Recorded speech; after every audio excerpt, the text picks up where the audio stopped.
अब मैं हार्यो रे पाई, अब मैं हार्यो रे पाई, हार्यो रे पाई, अब मैं हार्यो रे पाई।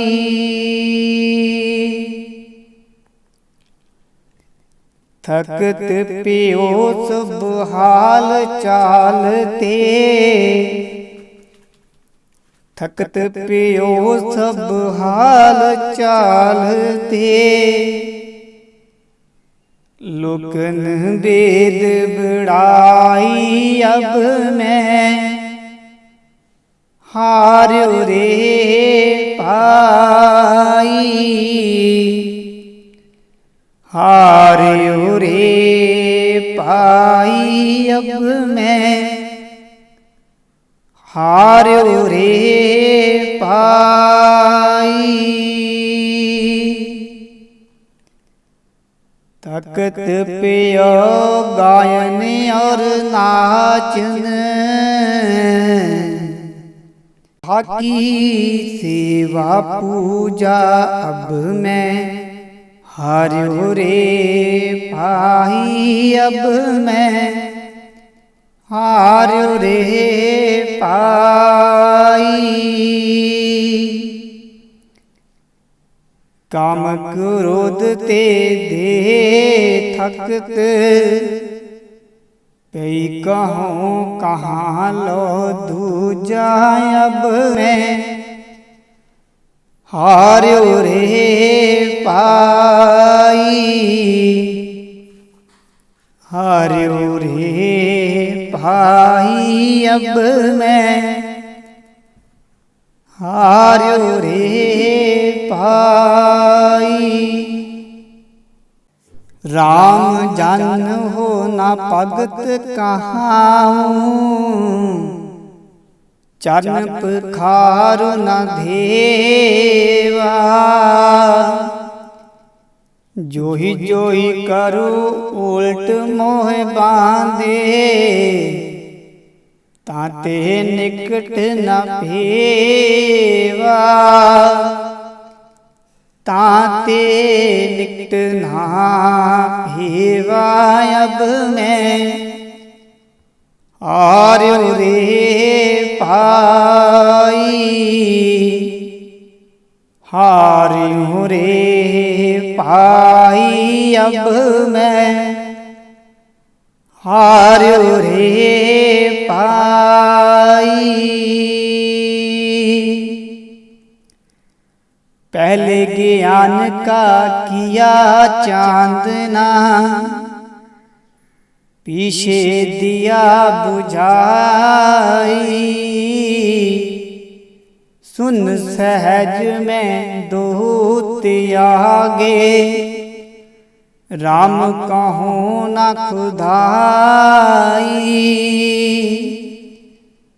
राम कहो ना खुदाई, अब मैं हार्यो रे पाई, हार्यो रे पाई, अब मैं हार्यो रे पाई। दूर बसे खट कर मस करते यार, दूरियों कीने से ज्ञान त्यान दो दूर कीने, दूरियो साडे ते दूरियो साडे ते, अब मैं हार्यो रे पाई,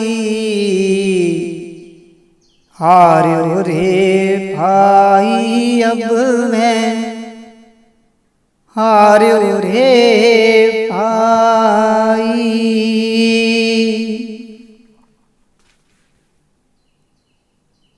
पंचो थकत पियो है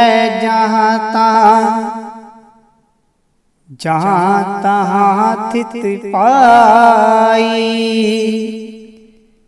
जा कारण में दोरियो फिरत सो अब घट में पाई। पंचो मेरी सखी सहेली तीन निद दे दिखाई। अब मन फूल प्यो जग में उल्टे आप में समाई। उल्टे आप में समाई। अब मैं हार रे हो रे पाई। हार रे हो रे भाई। अब मैं हार रे हो रे भाई। चलत चलत मेरो निज मन था क्यों अब मोह स्यो चलो न जाई। साईं सहज मिलियो सोई सन्मुख कह रविदास बड़ाई।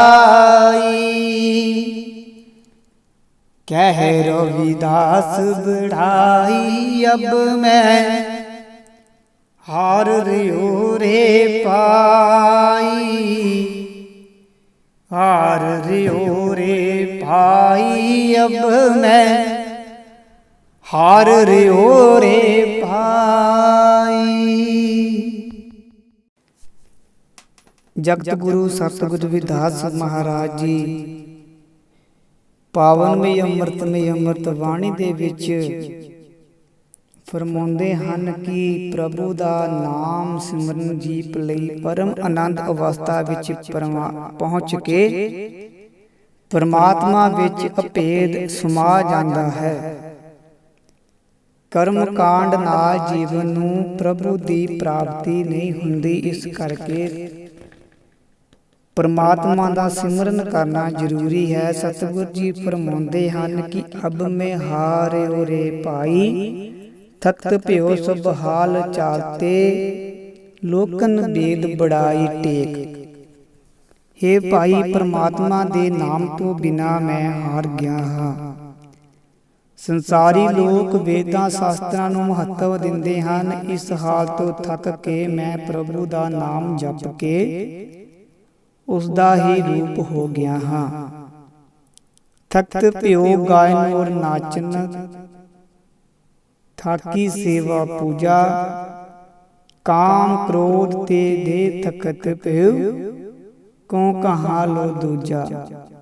सतगुरु जी फरमाਉਂਦੇ ਹਨ कि सच्चे प्रेम तो बिना गाउण नचण ਅਤੇ बाहरी पूजा लोक सेवा तो जीव थक जाता है। ਕਾਮ ਕ੍ਰੋਧ ਆਦਿ ਵਿਕਾਰਾਂ ਕਾਰਨ ਸਰੀਰ ਵੀ ਥੱਕ ਜਾਂਦਾ ਹੈ। ਦੱਸੋ ਅਜਿਹੀ ਹਾਲਤ ਵਿੱਚ ਇਹਨਾਂ ਕਰਮ ਕਾਂਡਾਂ ਨਾਲ ਜੀਵ ਪਰਮਾਤਮਾ ਨਾਲ ਕਿਵੇਂ ਜੁੜ ਸਕਦਾ ਹੈ। ਭਾਵ ਕਿ ਪਰਮਾਤਮਾ ਦੇ ਨਾਲ ਜੀਵ ਨਹੀਂ ਜੁੜ ਸਕਦਾ। ਆਮ ਜਨ ਹੋ ਨਾ ਭਗਤ ਕਹਾਉ ਚਰਨ ਪਖਾਉ ਨਾ ਦੇਵਾ। ਜੋ ਜੋਈ ਕਰੋ ਉਲਟ ਮੈਂ ਬਾਂਦੇ ਤਾਂ ਤੇ ਨਿਕਟ ਨਹੀਂ ਭੇਵਾ।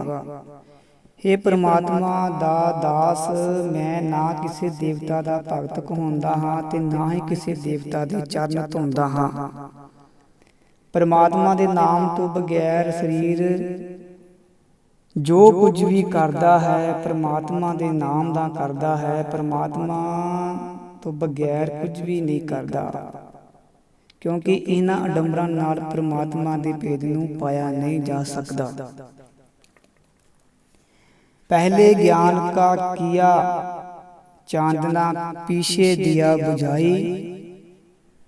सुन सहज में दो त्यागे राम कहो ना खुदाई।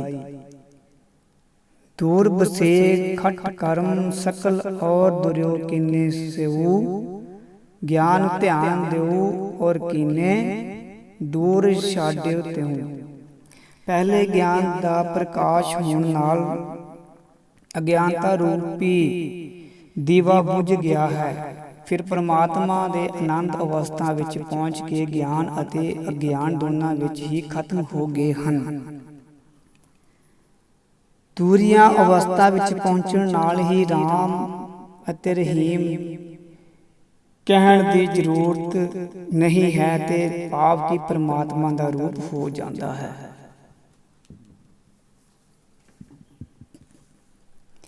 ਅੱਗੇ ਫਰਮਾਉਂਦੇ ਹਨ ਕਿ ਸ਼ਾਸਤਰਾਂ ਅਨੁਸਾਰ 6 ਕਰਮਾਂ ਨੂੰ ਵੀ ਤਿਆਗ ਦਿੱਤਾ ਜਾਂਦਾ ਹੈ ਅਤੇ ਸ਼ਿਵਾ ਦੀ ਭਗਤੀ ਨਾਲ ਮੇਰਾ ਕੋਈ ਵੀ ਲੈਣਾ ਦੇਣਾ ਨਹੀਂ ਹੈ। ਸਹਿਜ ਅਵਸਥਾ ਵਿੱਚ ਪਹੁੰਚ ਕੇ ਮੈਂ ਐਸੇ ਗਿਆਨ ਧਿਆਨ ਆਦਿ ਤੋਂ ਮੁਕਤ ਹੋ ਗਿਆ ਹਾਂ। पांचों तख्त प्यो है जहाँ तहाँ थिति पाई, जहाँ कारण में दौरे फिरत सो अब मैं घट में पाई। पंजा विकारां नूं नाश करके मैं स्थिर सहज अवस्था परमात्मा नूं पा लिया है, जिस विच परमात्मा ਲਈ मैं इधर दौड़िया फिरदा उसकी प्राप्ति अपने शरीर विचों ही मैनू हो गई है। पांचों मेरी सखी सहेली तिन निध दई दिखाई, अब मन भूल प्यो जग महिमा उल्ट आप मैं समाई।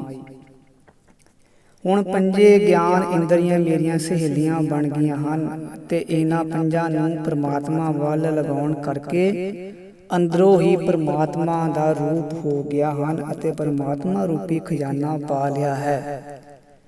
जो मन संसार की महिमा विच फुल रिहा सी, हुण उस संसार तो उल्ट होके परमात्मा दे विच अभेद हो गया है।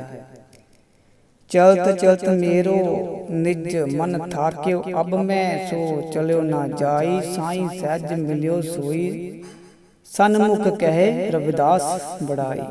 सतगुरु जी अखीर विच फरमाउंदे हन कि चलदे चलदे मेरा मन थक गया है, होर हुण चलिया नहीं जांदा ਅਤੇ ਇਸ ਸਹਿਜ ਅਵਸਥਾ ਵਿੱਚ ਪਹੁੰਚ ਕੇ ਪਰਮਾਤਮਾ ਨੇ ਮੈਨੂੰ ਪ੍ਰਤੱਖ ਰੂਪ ਵਿੱਚ ਮੈਂ ਉਸ ਨੂੰ ਪਾ ਲਿਆ ਹੈ ਅਤੇ ਪਰਮਾਤਮਾ ਦੀ ਇਹੀ ਸਭ ਤੋਂ ਵਡਿਆਈ ਹੈ। ਆਓ ਸਤਿਗੁਰ ਰਵਿਦਾਸ ਮਹਾਰਾਜ ਦੀ ਪਾਵਨ ਅੰਮ੍ਰਿਤਮਈ ਅੰਮ੍ਰਿਤ ਬਾਣੀ ਹਰ ਰੋਜ਼ ਸਰਵਣ ਕਰੀਏ ਤੇ ਆਪਣਾ ਜੀਵਨ ਸਫਲ ਬਣਾਈਏ ਜੀ। ਜੈ ਗੁਰਦੇਵ ਧੰਨ ਗੁਰਦੇਵ।